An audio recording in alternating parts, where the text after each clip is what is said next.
ขึ้นตามข่าวเขาคิดว่าเจ้าไปพูดเข่าเลยบริพูดปะหมดแล้วข่าวหมดเมื่อวานฮะขนมปะคนละอยากกินขนมปะลูกฮะอยากกินปะเลยขอบใจขอบใจลุงบุญก่อนขอบใจเด้อลุงบุญขอบใจก่อนขอบใจก่อนนะลูกขอบใจละขอบใจเด้อลุงบุญกินตัวไหนกินนมป่ะปีนี้ก็บ่มีข้าวชัดชีเปาขาดข้าวไม่ได้งามปีเดียวได้ละเด้โดยปีเดียวปีตอนบาบุญเฮ็ดเฮือนกะไล่ชีเปาตอนนี้โอ้ยลูกตึกเจ็ดเปาโหมันเป็นไรเข่าบ่งามป่ะโดยข้าวไม่ได้งามนี่เฮือนแล้วก็อยู่เฮือนอายเฮาเอาอยู่เด้อายเฮาไปอยู่ตำเฮานี่อยู่ตำเล่าเฮาก็อยู่3 คนเอาน้องเอ็มเลยจ้ะน้องเอ็มเอาผัวแล้วเอา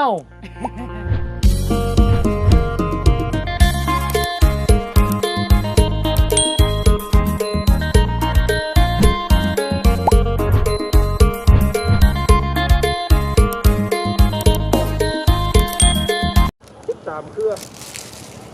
เพิ่นแล้วบ่รอบแกมาขายบ่เนี่ยเครื่องเท่าไหร่เนี่ยโอ้รถเท่าไหร่เนี่ยประมาณล้านอันเพิ่นแก้ให้เพิ่นนะโอเคเพิ่นมันสิเป็นรถใหญ่เนาะแม่นบ่แต่แก้ให้เวียดขึ้นชายแดนบ่ได้บาดนี้ขึ้นอยู่เวียดอันละละได้จะฮอบแล้วมื้อนี้จะฮอบแล้วฮอบเดียวนี่มีได้สบายเลยพี่น้องนะลูกลูกไปทางไหนล่ะเพื่อนเนาะโอเคขอคืนบ้านน้องแซ่ก่อนเด้อไปพี่น้องกันเนาะคุณกะชีวิตเยี่ยมยามทางน้องแซ่ก่อนเนาะน้องสละพี่น้องเลยเพราะว่ามื้อนี้ตื่นแต่เช้าพี่น้องทางคุณกะเปล่าเก็บเวียกเก็บงานเนาะแล้วก็จะได้เดินทางกลับบ้านพี่น้องเลยเลยเรื่องงานทางคุณกะจะได้ขึ้นมาใหม่พี่น้องเนาะเยี่ยมยามน้องแช่ก่อนคือว่าได้ข่าวว่าพากันห้องไห้เสียน้ำตาลังไหลเป็นหย่อนอย่างสาเหตุอย่างนี้พี่น้องเราสร้างครอบครัวน้องแช่กันได้เดี๋ยวไปติดตามไปเบิ่งกันพี่น้องน้องคุณแกได้รับข่าวมาแบบนี้กันจะชิว่าจะได้พี่น้องไอ้น้องก็ได้รวมเป็นห่วงเนาะคือเคสนี้เนาะน้องแช่เนี่ยกันเป็นเคสที่ทางบุญได้รับผิดชอบอย่างเต็มตัวเนาะจากพ่อบุญทงพี่น้องเนาะโดยปัจจุบันนี้ทั้งพ่อบุญทงก็ยังในซอยทั้งครอบครัวน้องครัวพี่น้องสมอยสมีแต่ได้มันไปหูดเขาบดระบอกพี่น้องเลย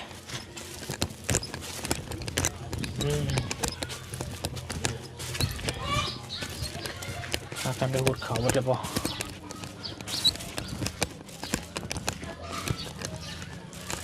ทรงสิวอยู่แท้เนาะสลาเอ้ยสลาอยู่ซ้าย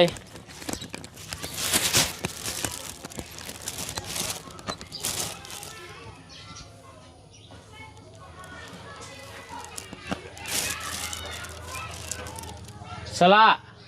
โอ้พนอยู่พนมาแล้วพี่น้องเลย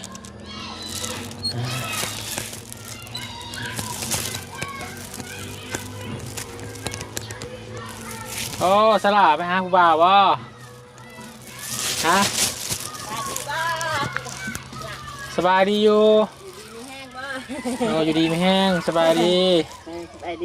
ยดีสละพี่ไม่ได้หัดป้อมฮะพี่มักระเบิดใช่ไหมว่าได้เห็นหน้าจำตากันดนละพี่น้องเนาะเป็นยังไงเนาะสละอยู่ดีไม่แห้งเบาอยู่ดีไม่แห้งอยู่แถวมีน้ำมูกเนาะเบิ้งเนี่ยหมูมีน้ำมูกอยู่ดีไม่แห้งอยู่ลมเนาะเหมือนน้องแช่เนาะลมเนาะฝนตกกว่าคืนนี่ฝนตกค่อยๆไปได้แห้งตกค่อยๆนั่งยังก็ได้นี่เขาได้นี่มันแจ้งขึ้นตามข่าวเขาคิดว่าเจ้าไปพูดเข่าเลย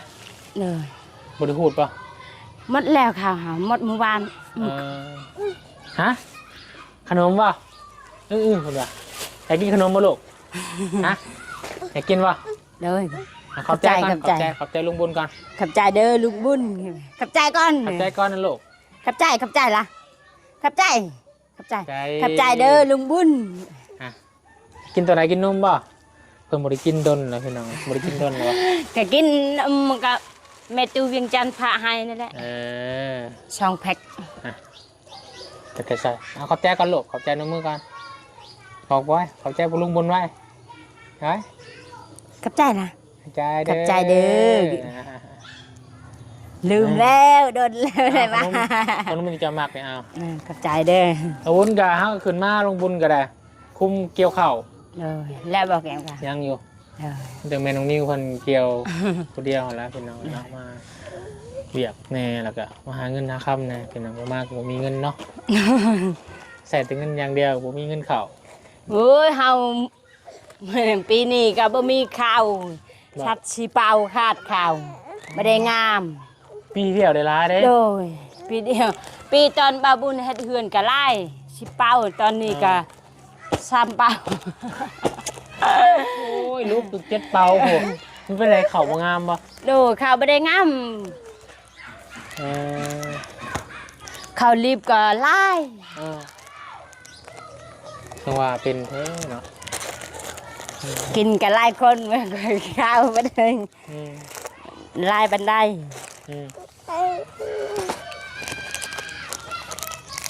ใช่ละซื้อเมื่อบอลลุงเมื่อบอกระยะไปใช้ เอาพื้น เมื่อเกี่ยวเข่าชาวบุญเด้อจะชอกซ้ำมือจังมาเด้อ โดยเฮาก็อยู่ผู้เดียวเรา อยู่ใช่ อยู่เฮือนอายเฮา เอาไปยังก็อยู่คนเดียว ก็อยู่มีเฮือนแล้วก็อยู่เฮือนกับอายเฮาเอาอยู่เด้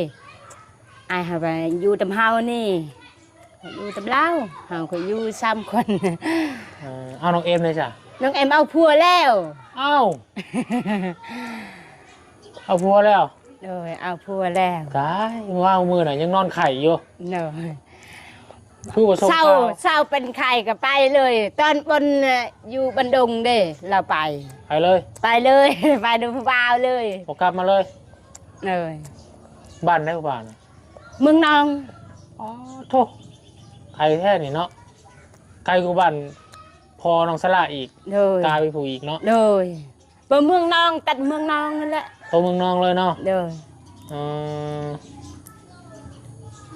ชักมือเราไปเนี่ยวันทิศ2 ทิศเลยวะ ประมาณ2 อาทิตย์แล้ว ไปแบบไหนเนี่ยไปแบบเพิ่นไปในภูบาวเลยหรอวะ ไปดูผู้บ่าวเลยอยู่ดูผู้บ่าวเลย ไปกลางคืนหรอบไดมาเลยนี่ เลย ไปเลยหายไปเลย เลย เอ้าบไดบอกเจ้าบไดบอกแม่ว่าจะ ไม่ได้บอกนะไปนี่ก็ไม่ได้บอก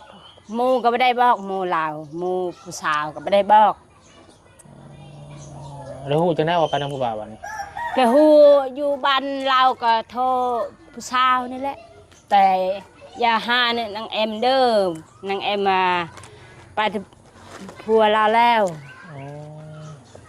จะหาไปได้ไปหาคันเต่าคันบ่มีคนบอกเขาอยากไปหา โอ้ยไปแบบนี้นี่มันอยากเสี่ยงอยู่เนาะคือพ่อแม่บูฮู้ โดน ญาติพี่น้องบูฮู้นี่บาดเพื่อนเป็นยังมาทั้งพุ่นแหละยากได้เนาะอันนี้เขาบอกเพื่อถ้าวันบุเป็นยังก็ดีบอกเพื่อยามมันเป็นหันเป็นหนีมาน่ะ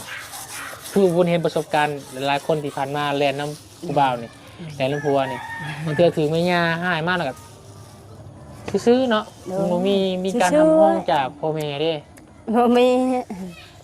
พ่อแม่บริหารผู้บริเส้นย่อมยังกับไปอยู่แบบนี้มันคือเขาเป็นคนเสียเปรียบน้องแช่น้องแม่นวะ โอ้ยแม่เราก็ตอนนางเอ็มไปที่ผู้บ่าวแม่เราก็ไม่ได้กินข้าว3 มื้อ4 มื้อไม่ได้กินข้าวกินฮอดนางเอ็ม น้องเอ็มคือเป็นแบบชีเนาะเราหมักแห้งวะ ก็เฮาบ่ฮู้แลก็มักแห้งเอ้ยเฮาก็ไปที่ หมั ผู้ ก บ่า แห้ง ว กับบอกพ่อบอกแม่แหละบอกน้องพี่น้อง ไม่ได้บอกเด้อเฮาคนละทางแบบนี้หมดไม่ได้บอกเลยคันไปคันบอกแม่พ่อแม่ก็แม่ไม่ได้เอาไปแบบนี้ มันก็ต้องนั่นอยู่แล้วว่าเสียแบบนั้นเนาะ นี่ก็ไม่ได้บอกก็ไปเลย อ๋อ ขึ้นเดินตำขาว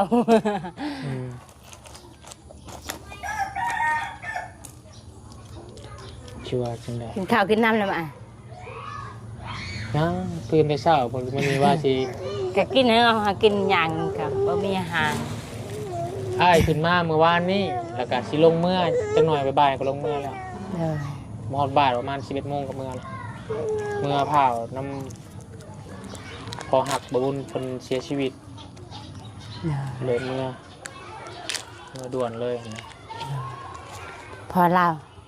พอแบบผมเป็นพอบุญเทศอ่ะพอหักพอแพงพี่น้องว่าไงซะ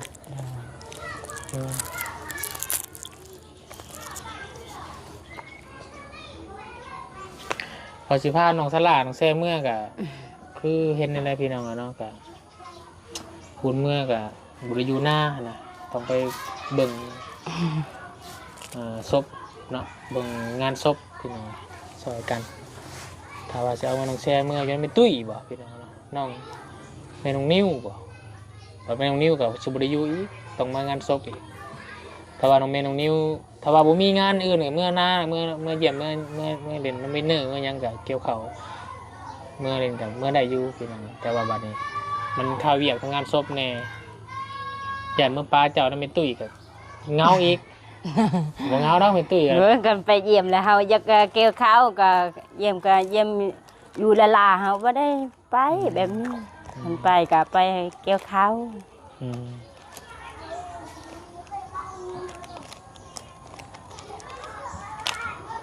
ร้านเนาะแซ่บบ่ พังเบิงบาทประบุญบุญขึ้นมารอบหน้าถ้าว่าเกี่ยวเขายังบ่แล้วเสียลงมือซอยเด้อ เด้อ บอกแม่เพราะว่าได้หับปามเจ้าได้ว่าสิพาเมื่อได้รถได้ล่างยังบ่ได้พาเมื่อเพื่อ FC เพิ่นก็พาน้องแช่เมื่อแน่น้องสลาเพิ่นทำเป็นหนึ่งแน่คือได้เป็นหนึ่งหอมแก้มเมื่อนี่เด้อเป็นหนึ่งมักหอมแก้มเช้าหน่อยซับบ่สละตะกี้ว่าสิพาน้องแช่น้องเอ็มพี่น้องเมื่อซอย น้องแอมก็เอาผัวแล้ว เอ้ยน้องเอ็ม นางบายนั่นแหละน้องบาย น้องบายเนาะน้องบายแล้วก็นั่นแหละส่วนน้องบายมานำพอได้เมื่อเอาสละ ให้แม่น้องสละเกี่ยวข้าวเกี่ยวเป็นอยู่บ่เป็นกับคนเอาเนาะ บ่เป็นก็เฮียนเอาเบิ่งหมู่ก็เห็นบ่ให้อื่น พอได้เด็กเขามากินแน่พี่น้องเนาะเมื่อเอาเขามากินเขาปีนี้ลาบบ่ได้บ่หลายครับไป3กระสอบโอ้ยปีที่แล้วได้เฮาเฮ็ดเฮือนให้เจ้าเนาะ โดย ครบปี ปี หนึ่ง ตอนน่ะอ้ายบุญเฮ็ดในเฮือนเฮาก็หลายสิเป้า ตอนนี้เอ้ยปีนี้ก็บ่มีเลย ปีนี้เป็นหยังเนาะคือ ผู้เดียวเฮือนเฮาเด้บ่มีข้าวหมดอยู่บ้านนี่ก็หลายข้าว อืม มันนำเฮือนเฮาก็บ่มีข้าว อืม เฮ็ดให้ก็บ่ได้งาม ใช่ป่ะแอมมาแอมแอมเมื่อว่าหาวินเนอร์วะฮะเมื่อหาวินเนอร์วะฉละเป็นมากกินนุ่มไรแต่ซอยเนาะ มาก ในตู้เวียงจันทร์ก็ฝากมาให้ตลอดอยู่ป่ะ กะพระอยู่นี่ก็เราบอกเฮาคันหมดนมชลาโทรหาแม่เด้อโดยยังบ่ได้หมด แม่เวียงจันทร์กับคนกันได้บ โด อก ยแม่จันกับแม่จูเวียงจันกับพระตลอดหัก เดี๋ยว แพงเฮา ทางแม่สิเบิ่งทางน้องแช่ว่าซั่นเนาะกับน้องสลาตาที่ทางแม่ยังมีแห้งพี่น้องแม่ เจ้ากาวอันกาว จะได้เกือบรู้ว่า นี่แม่ตูว่าเฮาว่าแต่แม่ตูเอ้ยผู้สาวบ้านเฮาเฮ็ดเวียกอยู่เวียงจันทน์กะ4คนเจ้าแม่ตูเวียงจันทน์ไปเจ้าไปเฮ็ดเวียกนั่งทานชลาใหญ่ก่อนไปเฮ็ดเวียก น้องสลากินขนมลูกกินอยู่ขนมแอบเข่ากินอยู่บ่เข่าบ่มีกิน แกกิน กินอยู่เนาะแล้วตุ้ยๆขึ้นเนาะน้องสลาเนาะ จุ้ยอยู่ดับยายกินข้าวเด้กันอยู่ดับเฮากินนมก็ไม่ได้กินข้าวเป็นลม อยู่ด้วยแม่เนี่ยมีนุ่มไปกินเนี่ยอันนั้นบ่มีนุ่มไปกินเลยอยากกินข้าวบ้านเนี่ยเนาะคือกันเป็นเนื้อคือกันอยากกินแต่แม่ แต่ว่าพยายามเหมือนคนกินข้าวหลายกว่าโอ้ยเนาะบอกกับน้องเอ็มอยู่ตอนไปเยี่ยมน้องยายน้องตอนน้องของน้องยายแม่ของยายขอลูกน้องเอ็มพาเอาผัวเด้อไอ้ใหญ่ให้เบิ่งแม่ยังก่อนแล้วก็ห้วยแล้วก็บ่รับปาก ตอนบาบุญเว้านี่เราครบแล้วแผนเรา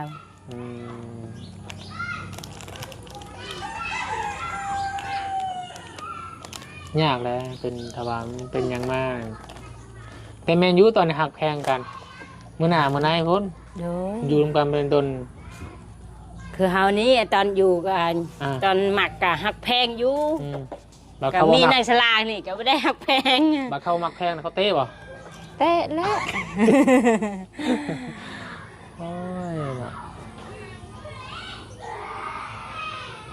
สิว่าจังไดพี่น้องเอ้ยเอาแต่เว้นกรรมบุญวาสนาเนาะแต่ว่าเพิ่นอาจเพิ่นเป็นน้ำผัวก็สิห่างมีมื้อหน้าก็มีเนาะผัวฮักแพงก็มีเนาะแม่นท่าพอตาแม่ยายเนาะพอยาแม่ยาพี่น้องเอ้ยนะอาจจะฮักแพงเป็นบุญวาสนาของน้องเอ็มก็มีพี่น้องเอ้ยเนาะผัวอายุสำคัญบ่ โดย เล็กน้อยเนาะ เล็กน้อย 13น้องเอ็ม13บ่ โดย โอ้ยฮักกันใหญ่ปีนี้พี่น้องเอ้ยปีที่แล้วฮักก็ฮักได้โทรศัพท์ก็ซื้อโทรศัพท์ให้มาปีนี้ก็ลังใหญ่เป็นสาวยังบ่เป็นสาวซะนะพี่น้องถ้าเป็นสาวมันต้อง18เนาะ16 17 18นั่นนี่ที่ยังใส่ชีวิตเป็นผู้สาวยังบ่ได้ใส่ซ้ำเป็นยังไงเนาะคือลุงแซ่นี่สบายบ่บัดนี้แต่มีว่าถ้ามีคนมักจะเอาบ่ไปเบิ่งก่อน เราพูดแล้วเฮายังบ่ได้คิดแบบนี้นั่นล่ะ ยัง ไอ้ บ่ได้คิดจะได้เนาะ น่ะ ถ้าว่าได้มากยันฉลาดแล้วยังหน่อยเนาะ ไอ้เดี๋ยวก็เตอน่ะ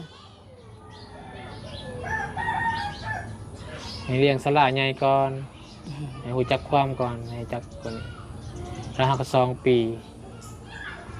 แล้วสลาดน้องฉลาดเนาะมือวันเกิดเล่ากับมือขึ้นเพื่อนน่ะนะ มาดังมา ไม่ใช่ส่งขายาบ่ แกจังไง แก้ชงได้ปลาลูกเห็นก้นได้ ดังกาก่อนนั่นเลย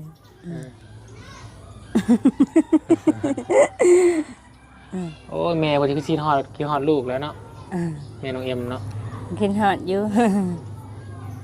อยู่เพื่อนบอลได้เพื่อนเราน่ะ ไปหุดข้าวแล้วไปซอยน้ำบาว อ๋อซอยนาบาวเนาะพอเขาเบาหน่อยนี่ โดยน้ำบาวบอกเด้ก็ไปเล่าไป ไปอยู่น้ำอ้ายน่ะมึงยังมีเมียป่ะ ยังน้องเด้ อ้ายเจ้าเนาะ โดยอายเฮาเหล่าน้อง ดูเพื่อนคุณเนาะ อายก็เล่าแลนี่แม่เฮาตะกี้นี่แหละ อ๋ออ้ายพูดอะไรแม่นี้นะ โดยชอบเยอะละแต่งตัว ดูดังเลยสิว่าจังใดเด้ เฮ้ยไปกินข้าวบ่มีอาหารกินแต่มันน้ำไม้หมู่บ้านนี่ ไปหาหน่อยเอาวันเป็นเฮ็ดหยังอ่ะแต่งโต เอาเชื่อแต่งตัว แต่งโตให้แม่ตู้เวียงจันทน์เบิ่งบ่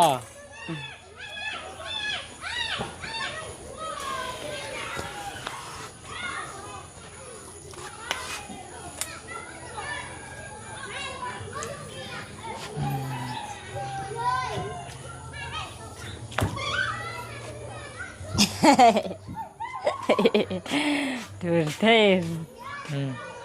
ผมไม่ได้มัด งามแท้นี่ฮะ แมว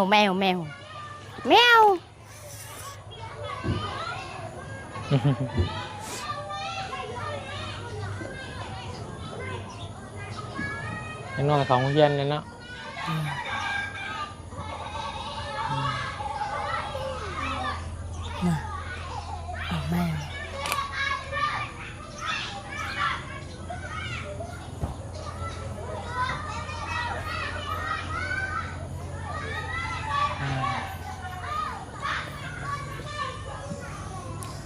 กลับมาให้กลับ ไปมีแต่ลุงไปเบียกคนอื่นก่อนเด้อสลัดเด้อ เอ้ย เดี๋ยวสิเขามาเรียนน้ำใหม่ได้บ่ล่ะเด้อ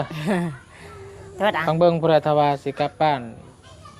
มารอบหน้าผู้ใดทว่าข้าวน้ำซ้ำปลายังบ่แล้วก็สิให้น้องแซ่เมื่อซอยผู้ใดได้ข้าวมากินแหน่พี่น้อง ไม่ชอยก็ให้เวียกว่าได้ดังสิละ มันแอลตลอด ก็ให้อยู่เล่นให้มันเนิ่น นะบันทั่วบันทั่ว ไปสลาสบายดีป้าลุงนะว่า สบายดีล่ะ สบายดีลุงมาก่อนเด้อบ๊ายบายเด้อ สบายดีกี่ไป บ๊ายบาย สบายดีล่ะน้ำมือสบายดี งามมืองาม เออ สบายดีเด้อกี่ไป เอาไม้แน่บาดหาพากันเบิ่งลูกเด็กเต่าดีแล้วน้องเด้อเรื่องผู้บ่าวผู้แพ้วมีคนมาหมักมาหักแต่บ่ยังมียังเรามีคนโทรมาจีบมายังเนาะเอ้าน้องยายบ่อนแม่นบ่ แม่น เออเอา น้องแป้งลา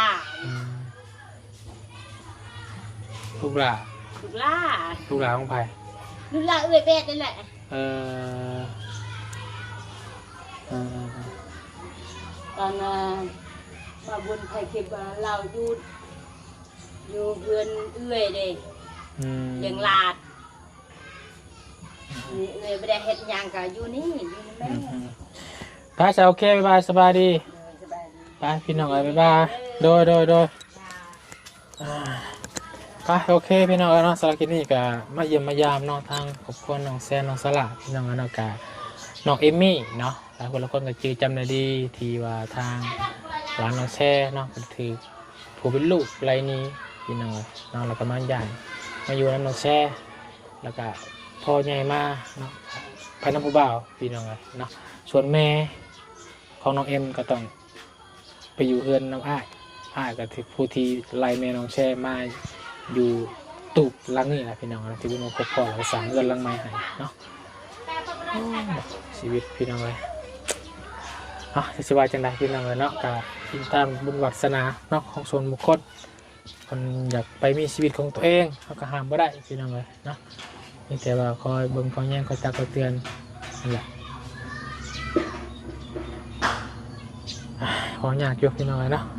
มีแต่ติดตามเบิ่งกันต่อไปพี่น้องก็จะคิดนี่กับบุญกับศิลปินไปเบียกตัวอื่นก่อนเนาะขอบุญคุณขอมุกขอบใจความพี่น้อง FC ประทุกทางที่เขามาส้ม